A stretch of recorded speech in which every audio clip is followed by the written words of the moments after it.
ایک بات بڑی اور تاریخی نوعیت سے بڑی اہم ہے کہ ابان بن ابی عیاش نے روایت کیا ہے کہ مجھے سلیم بن قیس نے بتایا کہ جب سیدنا فاروق اعظم رضی اللہ تعالیٰ عنہ معاذ اللہ حملہ کے لیے آئے اور گھر جلایا انہوں نے سیدہ کائنات کا، نقل کفر نہ باشد، تو اس وقت میں عبداللہ ابن عباس کے گھر میں کچھ اور بھی شیعان علی تھے، ہم وہاں بیٹھے تھے جب ہمیں خبر ملی۔ اب اس پر تاریخ کی تمام کتب، شیعہ تاریخ کی کتاب اٹھا لیں، جملہ کتب شیعہ حضرات کی تاریخ کی، وہ بیان کرتی ہیں اور تحقیق کے ساتھ بیان کرتی ہیں کہ یہ شخص سلیم بن قیس اس وقت مدینہ طیبہ میں موجود ہی نہیں تھا، خلافت صدیق اکبر کے اس زمانے میں وہ موجود ہی نہیں تھا، اور وہ بیان کرتا ہے مضمون کہ میں حضرت عبداللہ ابن عباس کے گھر میں بیٹھا تھا اور ہمیں آ کے کسی نے خبر دی۔ استغفر اللہ العظیم۔ جی اگلا اعتراض کہہ لیں، اگلی جو بھی آپ اس کو نام دے لیں، جو قادری صاحب نے بات کی، اب دیکھتے ہیں کہ اس کی کیا حقیقت ہے۔ جی مان بھائی۔ جی اب قادری صاحب نے جہاں پہ بات کی ہے وہ یہ ہے کہ ابان یعنی سلیم کہتے ہیں کہ جب حضرت زہرا کے گھر پہ حملہ ہوا میں خود ابن عباس کے گھر میں موجود تھا، کہ ہمیں خبر ملی کہ حضرت زہرا کے گھر پہ حملہ ہوا ہے، اور اسی کو بنیاد بنا کر قادری صاحب نے سلیم ابن قیس کی کتاب یا وہ راوی یا ان روایات کو جھوٹ اور مکذوب کہا ہے۔ آپ کو بہت تعجب ہوگا کہ جب ہم دیکھیں خود سلیم ابن قیس کی کتاب میں اور ان کی روایت کی طرف، تو ایسی کوئی بات لکھی ہی نہیں ہے، یعنی موجود ہی نہیں ہے۔ اچھا، ہم ہم اگر اپنے دوستوں کو یہ پوری پی ڈی ایف ان کی دکھا دیں تاکہ وہ جو ہے وہ شک نہ کریں کہ ہم ان کو کیا دکھا رہے ہیں۔ یہ سلیم ابن قیس الہلالی، جی یہ سلیم ابن قیس ہلالی ہے، بلکہ میں اس کو تھوڑا سا زوم بھی کر لیتا ہوں۔ سلیم بن قیس الہلالی، اسرار آل محمد، یہ وہی انتباہ ہے محمد باقر زنجانی کی، آپ یہ دیکھ سکتے ہیں۔ اس کے اگر صفحہ نمبر 143 پہ غالباً ہم جائیں تو 143 پہ ہم چلتے ہیں، یہ روایت آپ دیکھیں، قضایا ثقیفہ علی لسان سلمان الفارسی، اس کی روایت آپ دیکھیں۔ شہباز بھائی آپ پڑھ سکتے ہیں، یہاں پہ نام کیا لکھے ہیں؟ ابان بن ابی عیاش سلیم ابن قیس قال سمعت سلمان الفارسی قال سمعت سلمان الفارسی قال۔ آگے یہ پورے واقعات، یہ رسول اللہ کے غسل کے واقعات، یہ پھر فلاں فلاں، یہ سلمان فارسی سے میں آپ کو دکھا رہا ہوں، یہ غدیر کے بارے میں، یہ بھی وہی ہے، یعنی حدیث وہی چل رہی ہے، قال سلمان وہی حدیث چل رہی ہے۔ اسی طرح آپ دیکھیں کہ یہاں پہ انہوں نے کتنی جو ہے وہ دجل سے کام لیا ہے۔ آپ کو کہیں بھی ابن عباس کا نام اگر آ جائیں تو آپ ہمیں بتا دیں، شہادت الزہرا وہی حدیث چل رہی ہے، حضرت سلمان سے ہی سلیم نے لی ہے۔ فلما رأى علی، دیکھیں پورے موجود ہیں۔ تو یہاں پہ کدھر ہیں کہ دیکھیں یہ حدیث آپ دیکھیں یہاں پہ، ودا عمر بن نار، حدیث وہی ہے، کوئی نئی سند سامنے نہیں آئی ہے، چونکہ سلیم بن قیس کی کتاب کی جو حدیثیں ہیں وہ کافی لمبی حدیثیں ہیں۔ دا عمر بن نار فاضرمها فی الباب، جناب عمر وہ آگ لے کے آئے اور دروازے کو جلایا، پھر پوری بات موجود ہے، حضرت فاطمہ آئی، سند میں ابن عباس نامی کچھ بھی نہیں ہے، یعنی اصلا کچھ ہے ہی نہیں، پھر دفاع علی عن سلیلۃ النبوہ فلاں فلاں، یہ پورا آخر تک، بس یہ کس سے یہ روایتیں ہیں؟ آپ نے شہباز بھائی دیکھ لیجئے کہ یہ روایت میں اصلاً سند میں موجود ہی نہیں ہے۔ نہ تو سلیم نے یہ کہا ہے کہ میں ابن عباس کے گھر میں موجود ہوں، نہ تو انہوں نے یہ کہا ہے کہ میں اس مدینہ میں موجود تھا، نہ ہی یہ کہا ہے کہ مجھے کسی نے پیغام دی اور میں ابن عباس کے ساتھ اس وقت موجود تھا، یہ بھی نہیں کیا۔ یہاں پہ کیا کہا گیا ہے؟ یہاں پہ یہ کہا گیا کہ مجھے یہ بات سلمان نے فارسی نے بتائی ہے۔ جس طرح آج کل رپورٹر کرتے ہیں، وہ کیا کرتے ہیں، وہ عین شاہدین کے پاس جاتے ہیں، مثلا یہ فلاں جگہ پہ ایک حملہ ہوا ہے یا فلاں جگہ پہ کوئی واقعہ ہوا ہے، حادثہ ہوا ہے، یہاں پہ آپ موجود تھے، آپ نے دیکھا ہے کیسے حادثہ ہوا، کیا تفصیلات ہے۔ سیم یہی کام سلیم ابن قیس ہلالی رحمۃ اللہ علیہ نے کی ہے، وہ گئے ہیں عین شاہدین کے پاس، انہوں نے لکھا ہے کہ جو عین شاہدین ہیں، یعنی مثلا خود سلمان فارسی ہیں، مقداد ہیں یا دیگر لوگ ہیں، کہ وہ وہاں پہ موجود تھے، انہوں نے کیا دیکھا، مولا علی ہے، اس واقعے کے بارے میں، اس واقعے کے متعلق انہوں نے کیا دیکھا ہے، اور وہاں جو ہے کیا اتفاق ہوا ہے، وہاں کیا گیا ہے، کیا کچھ ہوا ہے، یہ سب کچھ سلیم بن قیس ہلالی نے پھر اپنی کتاب میں لکھی ہے۔ یہ بات تھی اس کتاب کے حوالے سے، یعنی خود کہ اس کتاب کی سند میں ابن عباس موجود نہیں ہے، اور نہیں ابن عباس کے گھر میں سلیم موجود ہیں، بلکہ خود وہاں پہ یعنی شروع میں مقدمے میں ہی جناب باقر انصاری نے لکھا ہے کہ یہ مدینے میں داخل ہوئے ہیں. ہمارے پاس کوئی ایک روایت بھی ایسی نہیں ہے کہ یہ مدینے میں جناب عمر کے زمانے سے پہلے یہ موجود ہوں. نہ رسول کے دور میں موجود تھے اور نہ ہی جناب ابو بکر کے دور میں موجود تھے. یہ بات یہاں تک ہو گئی کہ یہ ایک جھوٹ ہے جو کہا جاتا ہے کہ سلیم بن قیس وہاں پہ موجود تھے خود ابن عباس کے گھر میں، اور پھر اس کو بنیاد بنا کر وہ اس روایت کا انکار کرتے ہیں. اب آتے ہیں اگلے کلپ کی طرف چلتے ہیں، دیکھتے ہیں کہ اس میں کیا ہے. جی جناب، بیریم کلپ ہے بعد ہی. اور اسی طرح ساتھ جس نے لکھا ہے ابان بن ابی عیاش، اس سے روایت کے ترک کرنے پر، متروک ہونے پر، منکر الروایت منکر الحدیث ہونے پر اور اس کے ضعیف شدید ہونے پر ہر ایک نے اجماع کیا ہے.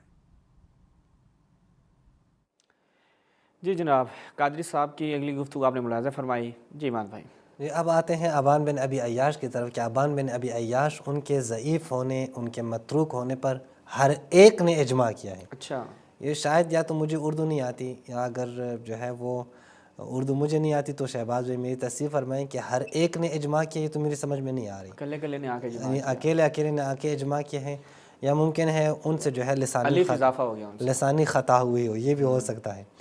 تو اب آتے ہیں کہ کیا یہ بات درست ہے کہ ہر ایک نے اجماع کیا ہے، یا نہ یہ بات درست نہیں ہے. یعنی اس کا مطلب یہ ہے کہ کوئی بھی ایسا نہیں ہے کہ جس نے ابان بن ابی عیاش کو ثقہ کہا ہو. اس کا مطلب یہ ہے. اب دیکھتے ہیں ہم جب سنی شیعہ کتابوں کی طرف دیکھتے ہیں تو وہاں پہ موجود ہیں، علماء موجود ہیں. انہوں نے کہا ہے سنی کتابوں میں بھی ہیں اور شیعہ کتابوں میں تو بہت سارے جو علماء ہیں جنہوں نے ابان بن ابی عیاش کو ثقہ کہا ہے، ان کی مدح کی ہیں اور ان کی تعریفیں کی ہیں. ایسا سنی علماء کے ہاں بھی موجود ہیں. مثلا یہ آپ دیکھیں، یہ مجمع الزوائد و منبع الفوائد، یہ جناب ہیثمی کی کتاب مجمع الزوائد، اس کی دوسری جلد پہ صفحہ نمبر 34 پہ یہ آپ دیکھیں ایک روایت لے کے آئے ہیں صفحہ نمبر 34 پہ. پھر یہاں پہ کیا کہتے ہیں، رواہ طبرانی فی الکبیر، طبرانی نے معجم الکبیر میں اس کو روایت کی ہے. وفیہ ابان بن ابی عیاش، اس میں کون ہے؟ ابان بن ابی عیاش ہے. وثقہ ایوب وسلم العدوی، ایوب اور سلم العدوی نے اس کی کیا کی ہے؟ توثیق کی ہے. آپ جو کہتے ہیں کہ ہر ایک نے اجماع کیا، تو کدھر ہے ہر ایک کا اجماع؟ بھول گئے ہوں گے آ کے اجماع کریں، یہاں پہ یہ بھول گئے ہوں گے. تو ہر ایک نے اجماع نہیں کیا ہے، توثیق کی ہے. وثقہ ایوب وسلم العدوی، یعنی یہ ایک آپ کے سامنے جو ہے ہم نے رکھ لی. اب دوسری طرف آتے ہیں، ایک اور بھی آپ دیکھ سکتے ہیں. ابان وہ شخص ہے کہ جس کو آپ تو مکذوب کہتے ہیں، آپ تو کہتے ہیں وہ جھوٹا ہے، جھوٹ کا پلندہ ہے، فلاں فلاں، جتنی بھی الفاظ آپ نے استعمال کی ہیں وہ آپ کا اپنا کام ہے، ہم اسے یہاں پہ نقل بھی نہیں کرنا چاہتے. لیکن آپ کے اپنے علماء نے اسے رضی اللہ عنہ کہہ کر مخاطب کیا ہے، اس کے نام کے ساتھ رضی اللہ عنہ لکھا ہے. ابان بن ابی عیاش، یہ کتاب المبسوط مشہور کتاب ہے آپ کی، یعنی جناب سرخسی کی. اس کتاب کے آپ دیکھیں صفحہ نمبر 247 پہ، وفی حدیث ابان بن ابی عیاش رضی اللہ تعالی عنہ، یعنی یہ کون ہے؟ رضی اللہ تعالی عنہ ہے. ان کے یہاں پہ رضی اللہ سارے مشکوک ہو رہے ہیں. البتہ یہ بات ہے کہ یہاں پہ پھر ہمیں دیکھنا چاہیے کہ آپ کے ہاں تو بہت سارے لوگ جو ہیں کہ جنہیں آپ مکذوب کہتے ہیں، جنہیں آپ جھوٹ کا پلندہ کہتے ہیں، جنہیں آپ کیا سے کیا کہہ رہے ہوتے ہیں، ان کو بھی آپ رضی اللہ کہہ رہے ہوتے ہیں. تو ہمارا وہ مدعا بھی پھر ثابت ہو جاتا ہے. تو یہ آپ دیکھیں کہ آپ کے علماء نے اسے کیا کہا؟ رضی اللہ عنہ کہا ہے. اور ایسی بات نہیں ہے، یعنی یہ میں دیکھتا ہوں مرزا صاحب یہی بات کرتے ہیں، ابان بن ابی عیاش کاذب ہے، کذاب ہے، یہ ہے وہ ہے. حالانکہ بہت بڑے متقی انسان گزرے ہیں ابان بن ابی عیاش، بہت بڑے متقی. میں اس کا ترجمہ اگر دکھا سکوں، یہ تہذیب التہذیب ابن حجر اسقلانی کی تہذیب التہذیب. یہاں پہ صرف میں دکھاتا ہوں کہ ان کا جو دوسرا پہلو ہے جو آپ کے علماء آپ سے چھپاتے ہیں وہ آپ دیکھ لیں. صفحہ نمبر 56 میں یہ آپ دیکھیں کہ ابان بن ابی عیاش یہاں پہ ہے. یہ ابان بن ابی عیاش، یہ آپ دیکھیں کون ہے؟ فلاس کہتے ہیں ہوا رجل صالح، یہ ایک صالح شخص ہے. اسی صفحے پہ کہتے ہیں کہ نسائی، دارقطنی، ابو حاتم یہ کیا کہتے ہیں؟ کان رجلا صالحا، رجل صالح ہے۔ اسی طرح ابو عوانہ کہتے ہیں کہ ثم اتیت بہا، میں نے حسن بصری کی جو ہے وہ احادیث میں نے جمع کی تھی، میں ابان بن ابی عیاش کے پاس آیا تو ساری احادیث اس نے مجھے وہ احادیث بتا دی۔ پھر یہ ابن ابی حاتم سے پوچھا گیا کہ کیا وہ جھوٹ بولتا ہے ابان بن ابی عیاش؟ قال لا، نہ وہ جھوٹ نہیں بولتا، وہ جھوٹا انسان نہیں ہے۔ پھر کہتے ہیں کہ مشکل ان کی ہے کہ انس سے بھی ایک حدیث روایت کرتے ہیں، حسن بصری سے، کہ شہر سے بھی، فلاں سے بھی، کہ ان میں تمیز نہیں کر سکتے۔ یہ سیم وہی جو جناب ابو ہریرہ تھے، وہ کعب احبار سے بھی روایت سنتے تھے، حدیث سنتے تھے، اور جو رسول سے احادیث سنی تھی پھر ان دو کے درمیان میں تمیز نہیں کر سکتے تھے۔ تو بالکل اگر آپ اس وجہ سے ابان بن ابی عیاش کو ضعیف کہیں تو اس سے پہلے جناب ابو ہریرہ کو ضعیف ہریرہ صاحب جو ہیں وہ بھی کہیں، جائیں جی، پھر اسے آپ کہیں کہ وہ جو ہے وہ ضعیف ہے، وہ ہے، وہ فلاں ہے، فلاں ہے۔ یعنی اس کی جو ہے وہ تعریفیں کافی ساری موجود ہیں۔ شیعہ کتابوں کی طرف آ جائیں، یہ جو بات کرتے ہیں نا ہر ایک نے اجماع کیا ہے، اس کی آپ جو حقیقت ہے وہ آپ کے سامنے رکھنا چاہتا ہوں۔ یہ شیعہ کتاب ہے خاتمۃ مستدرک الوسائل، مستدرک الوسائل جناب نور طبرسی کی کتاب ہے۔ اس کے جلد سابع پہ یعنی 7ویں جلد پہ صفحہ نمبر 111 پہ ابان بن ابی عیاش کے بارے میں کیا کہتے ہیں کہ شیخ نے اس کو ضعیف کہا ہے، لیکن اس کی ضعیف جو ہے وہ درست نہیں ہے، تضعیف درست نہیں ہے۔ پھر کہتے ہیں کیا کہ اعتماد البرقی والصفار وثقۃ الاسلام فی الکلینی فی الکافی والنعمانی والصدوق، ان سب نے اس کے اوپر اعتماد کیا ہے۔ پھر تیسری بات کیا، روایت الاجلہ من اصحاب الاجماع، اصحاب اجماع نے اس سے روایت کی ہے۔ اور ظاہر ہے اصحاب اجماع کا جو قاعدہ ہے وہ یہ ہے کہ سند اگر اصحاب اجماع تک صحیح ثابت ہو جائیں تو اس کے بعد کی سند کی ضرورت ہی نہیں ہے، اور ان لوگوں نے اس سے جو ہے وہ روایت کی ہے۔ یا پھر جو ہے نا چوتھی بات کیا ہے، رجال صادق میں سے ہے، کسی نے اس کی تضعیف نہیں کیا رجال صادق میں سے۔ اسی طرح امام سجاد علیہ السلام کے اصحاب میں بھی تضعیف نہیں کی ہے۔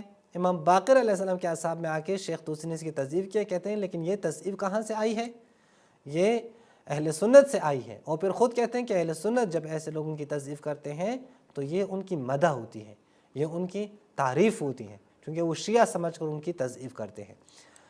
نیچے جو ہے وہ ایک حاشیہ بھی موجود ہے جس کا ہم سے کوئی تعلق نہیں، یعنی اس کا مطلب یہ ہے کہ آپ دیکھ سکتے ہیں کہ اس کتاب میں بھی ایک عالم، ایک شیعہ عالم، ایک بہت بڑے محدث، وہ آتے ہیں، وہ کہتے ہیں کہ ابان بن ابی عیاش وہ ممدوح راوی ہے۔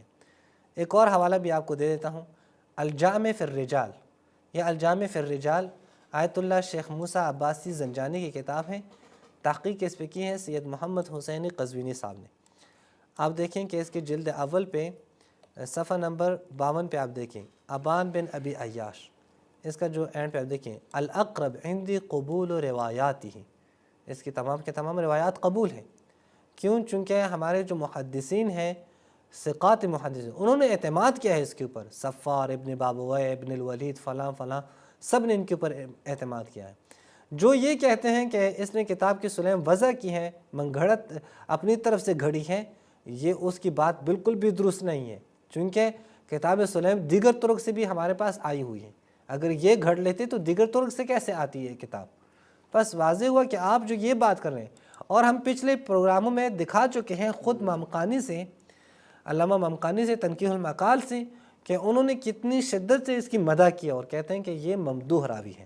تو یہ بات تھی آپ کی کہ آپ جو کہہ رہے ہیں کہ ہر ایک نے، عیاش والا جو آپ کا مدعا تھا وہ بھی غلط ثابت وہ بھی غلط ثابت ہو۔ آپ جو کہتے ہیں ہر ایک نے اجماع کیا، ہر ایک نے اجماع نہیں کیا۔ بہت سارے لوگ موجود ہیں جنہوں نے تعریفیں کی ہیں، جنہوں نے ان کی توثیق کی ہیں اہل سنت کی کتاب میں، جو کہتے ہیں کہ یہ ثقہ ہے، اور شیعوں کے ہاں بھی موجود ہیں جو ان کو ثقہ ممدوح مانتے ہیں۔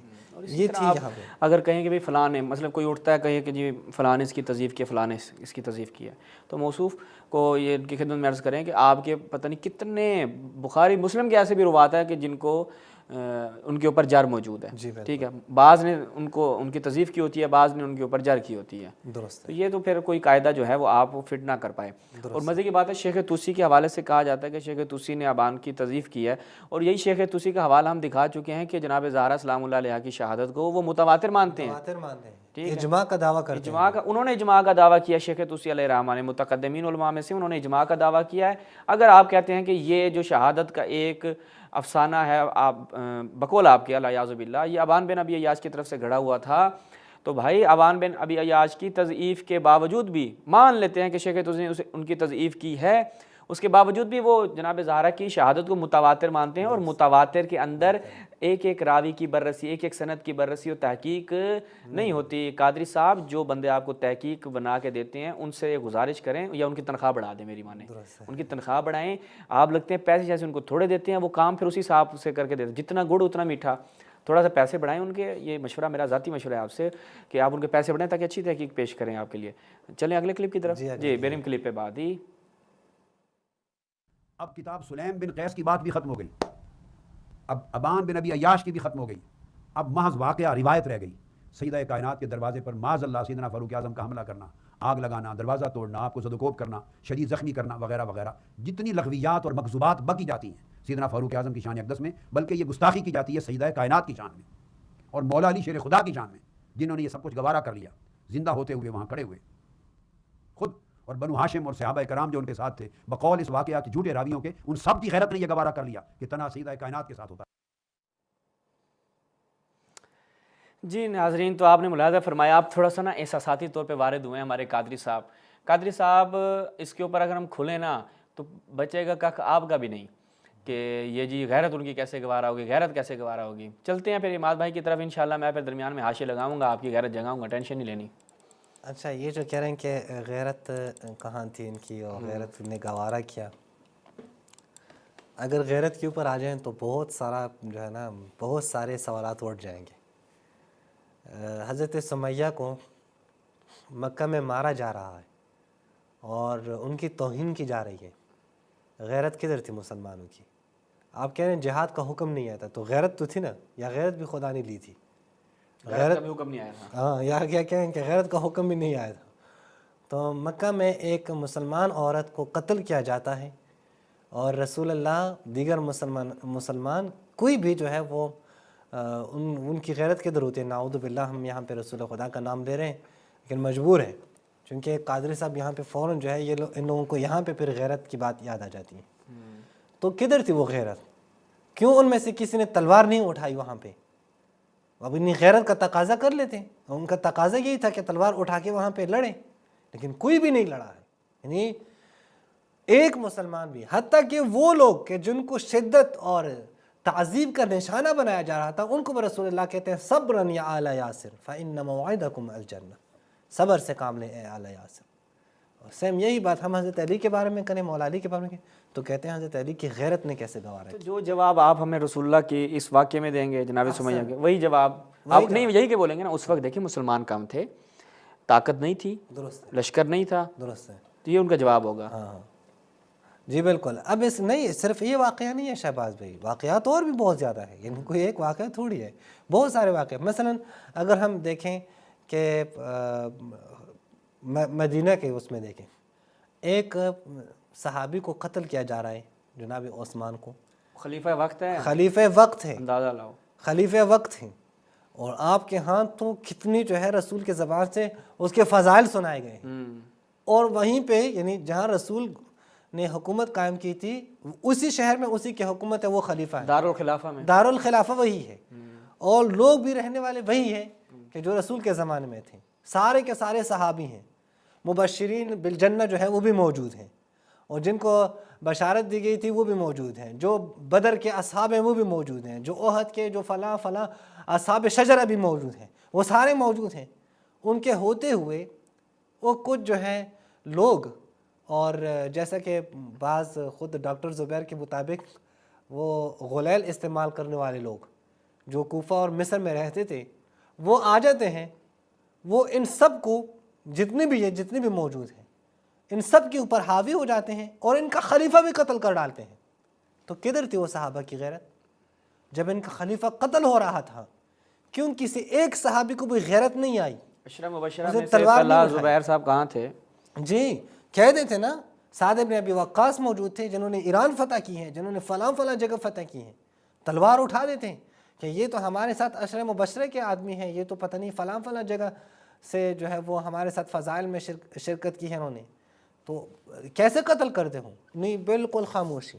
وہ باہر کے لوگ، مصر سے آئے ہوئے لوگ، کوفہ سے آئے ہوئے لوگ، وہ آپ کے خلیفہ کو قتل کرتے ہیں، صحابہ کی غیرت سو رہی تھی. احسن، کدھر ہے وہ غیرت کیوں نہیں بتا دیں؟ یا ایک اور حوالہ میں آپ کو دے دوں، اور یہ تو خود بخاری میں بھی موجود ہے، اس کی میں اسکین بھی آپ کو دکھا دوں. یہ صحیح بخاری آپ دیکھیں، اگر ہمارے دوست جو ہے وہ صحیح بخاری دکھا دیں. صحیح بخاری دکھائیں. یہ صحیح بخاری آپ دیکھیں، اور صحیح بخاری کے صفحہ نمبر 759 پہ حدیث نمبر 3748. اس کی میں اردو پڑھ لیتا ہوں. انس کہتے ہیں، وہی انس ابن مالک جو صحابی ہے، کہ والی کوفہ عبید اللہ ابن زیاد، یہ ابن زیاد ملعون جو ہے، اس کے پاس حضرت امام حسین علیہ السلام کا سر مبارک لایا گیا، جس کو ایک تشت میں رکھا گیا تھا، تو وہ بدبخت اس پر لکڑی مارنے لگا اور آپ کی خوبصورتی کے متعلق کچھ کہا. حضرت انس نے کیا کہا کہ یہ تو ان اہل بیت میں سب سے زیادہ رسول کے ہم شکل ہیں. حضرت حسین نے وسمے کا خضاب لگایا ہوا تھا. اب اس کا مجھے جواب قادری صاحب آپ دے دیں کہ جنت کے جوانوں کے سردار اور رسول اللہ کو پیارے سب نے دیکھا ہے، رسول نے جن کے فضائل سنائے ہیں، ان کے سر مبارک کی توہین کی جا رہی ہے. جب قتل کر رہے تھے، جب ان کو شہید کیا جاتا تھا، وہ تو ویسے بھی آپ کے صحابہ کے پاس غیرت نہیں تھی، موجود تھے باقاعدہ، وہ تو باقی لوگوں کے پاس غیرت نہیں آئی کہ وہ مدد کے لیے آ جائیں. اور جب اب یہاں پہ شیعوں نے مارا تھا. جی وہاں تو کہتے ہیں شیعوں نے مارا. صحابہ کہاں رہے وہاں؟ اس وقت کہاں تھے بھائی؟ نہیں، یہاں پہ تو شیعہ نہیں تھے نا، ابن زیاد کا جو ہے دربار ہے، اور آپ کے صحابی بھی موجود ہیں، انس ابن مالک بھی موجود ہیں، اور امام حسین کے سر کی توہین کی جا رہی ہے. تلوار کیوں نہیں اٹھائی؟ کدھر تھی غیرت؟ جناب انس ابن مالک کی غیرت کدھر تھی؟ وہاں تلوار اٹھا دیتے. یا آپ اپنے آپ کو فرض کریں، آپ کے سامنے آپ کے رسول کے نواسے کا سر لایا جائے اور ان کے سر کی توہین کی جائے. ٹھیک ہے، ان کو قتل کیا گیا، وہاں تو آپ نے مدد نہیں کی، یہاں بھی خاموش بیٹھو گے؟ یہاں تلوار نکالو گے؟ یہاں کہو گے کہ میں نے خود دیکھا ہے کہ یہ رسول کو بہت پیارے تھے، رسول نے ان کے فضائل سنائے ہیں، یہ جنت کے جوانوں کے سردار ہیں. پہلے آپ انس ابن مالک کی غیرت کی بات کریں، پہلے آپ مدینہ میں بیٹھے ہوئے صحابہ کی غیرت پہ جو ہے جو سوال ہم نے اٹھائے ہیں اس کا جواب. حضرت عثمان کی غیرت پہ سوال اٹھائیں، ان کی بیوی کو ان کے سامنے مارا جا رہا ہے. جی میں نہیں چاہتا کہ میں اس کی طرف جاؤں.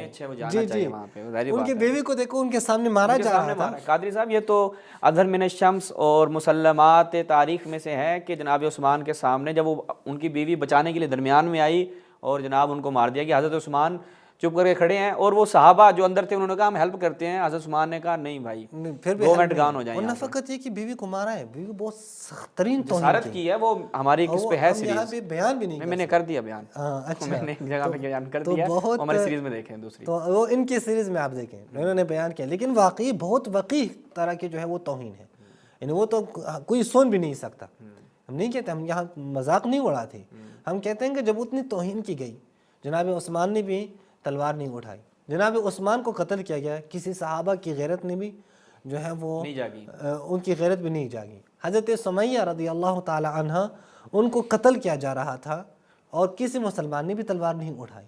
حضرت امام حسین کی توہین کی جا رہی ہے، ان کے سر مبارک پہ یہ ملعون انسان ان کی توہین کر رہا ہے، صحابہ خاموش بیٹھے ہیں، دیکھ رہے ہیں، تلوار بھی نہیں اٹھا رہے. تو آپ پہلے ہمارے سوالوں کے جواب دیں، پھر ہم جواب دیں گے، بلکہ ہم آپ کو جواب دیں گے. آپ کو کس نے کہا کہ مولا علی نے وہاں پہ کوئی قدم نہیں اٹھایا ہے؟ مولا علی نے قدم اٹھایا ہے. یہی دلیل ہے، آپ لوگوں کے یہ سوالات دلیل ہے کہ آپ لوگ ہماری کتابوں سے بے خبر ہیں، آپ لوگ ہماری کتابوں کا پتہ نہیں ہے.